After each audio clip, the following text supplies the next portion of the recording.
Qu'est-ce que la science? La science est un ensemble cohérent de connaissances relatives à certaines catégories de faits, d'objets ou de phénomènes. Ces catégories peuvent obéir à des lois et sont vérifiables par les méthodes expérimentales. La recherche scientifique, quant à elle, vise l'acquisition de nouvelles connaissances en suivant un processus ou un cadre méthodologique bien précis. En général, l'acquisition de nouvelles connaissances scientifiques se fait selon deux approches. La première approche, l'approche descriptive, est fondée sur l'observation et la description du monde qui nous entoure.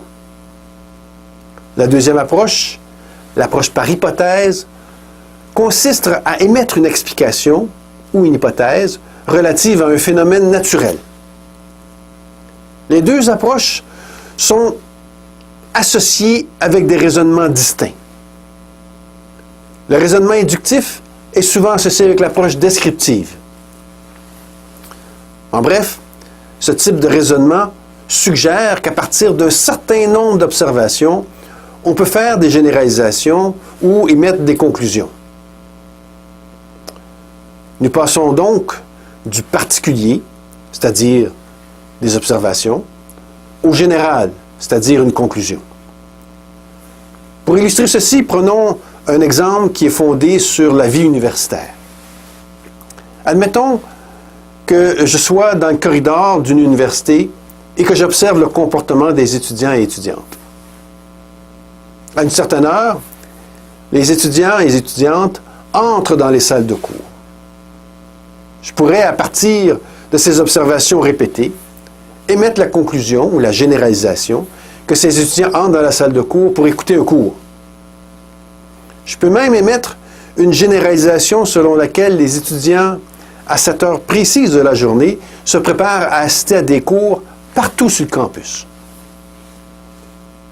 Le problème du raisonnement inductif est qu'une explication ou une généralisation qui est fondée sur la répétition d'observations ne correspond peut-être pas totalement à la réalité. Ainsi, les personnes qui entrent dans une salle de classe pourraient ne pas être des étudiants, mais simplement des personnes qui assistent à une assemblée ou qui vont visionner un film qui n'a absolument rien à voir avec l'enseignement universitaire.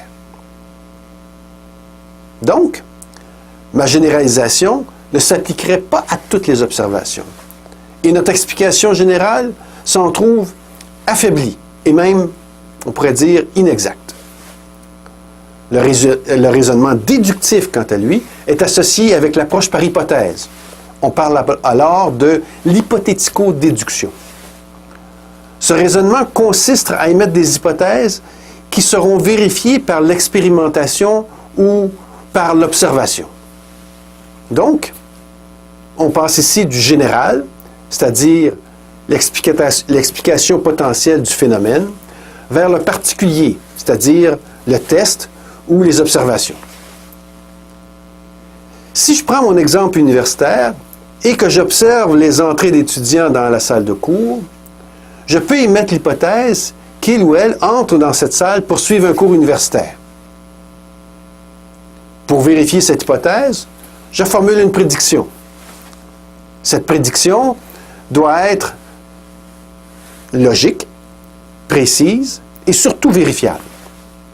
Elle peut prendre la forme suivante. S'il y a un cours dans la salle, alors il y aura un professeur dans la salle pour donner le cours. Je vérifie cette hypothèse ou cette prédiction en entrant dans la salle de cours pour vérifier s'il y a un professeur qui se prépare à donner un cours. S'il n'y a pas de professeur, alors la prédiction est réfutée et notre hypothèse est également réfutée. Je dois donc trouver une autre raison pour expliquer la présence des étudiants en classe. S'il y a un professeur et qui se prépare à donner un cours, l'hypothèse est non réfutée ou corroborée. Et mon explication concernant le comportement des étudiants peut être considérée comme étant valide. Le raisonnement déductif est, comme vous pouvez le voir, beaucoup plus rigide que le raisonnement inductif quand vient le temps de développer des explications relatives aux phénomènes observés. Cependant, le raisonnement inductif peut être vu comme une espèce d'outil générateur de nouvelles hypothèses qui devront cependant être vérifiées par l'hypothético-déduction.